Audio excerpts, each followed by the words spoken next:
ଆମେ ଏଇଟା କହିପାରିବା ଯେ ଆମର ଇଣ୍ଡଷ୍ଟ୍ରିରେ ଗୋଟେ ସୁନାକୁ ହଜେଇ ସାରିଛେ ଆମେ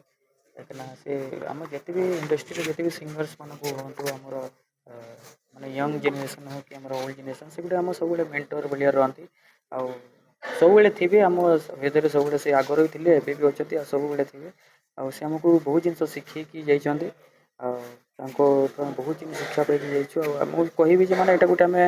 ଗୋଟେ ଓଡ଼ିଶାରେ ଗୋଟେ ସୁନା ଗୋଟେ ହରେଇ ସାରିଛୁ ଆମେ କଥା ନାହିଁ ଆଜ୍ଞା ହ୍ୟୁମାନ ସାଗର ସାର୍ ହିଁ ଭଲ ସେ ତାଙ୍କୁ ଦେଖିଦେଲେ ଆମ ମନ ଭରିଯାଏ ଆଉ କଥାଟା ସେଇଟା ସମସ୍ତେ ମିଠା ମିଠା କଥା କହିଦିଅନ୍ତି ବାକି ସେ ହୃଦୟରୁ ବହୁତ ଭଲ ଆଉ ସେ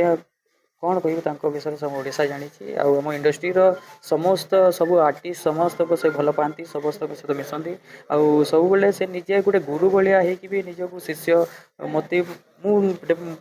ମୋ ଓପିନିଅନ୍ ଦେଉଛି ଯେ ମାନେ ମୋତେ କେବେ ବି ସେ ମାନେ ଗୋଟେ ଛୋଟ ଭାଇ ଭଳିଆ ସବୁବେଳେ ଦେଖନ୍ତି ମାନେ ଗୋଟେ ଆର୍ଟିଷ୍ଟ ନାହିଁ ଯେତେବେଳେ ବି ଆମେ ଭେଟିବୁ ଯାହା ବି କରିବୁ ସେ ଗୋଟେ ଛୋଟ ଭାଇ ଭଳିଆ ଗୋଟେ ଓପିନିଅନ୍ ଦେବେ ତାଙ୍କର ସବୁବେଳେ ସବୁ ଆଶୀର୍ବାଦ ଥାଏ ତାଙ୍କ ଭଳିଆ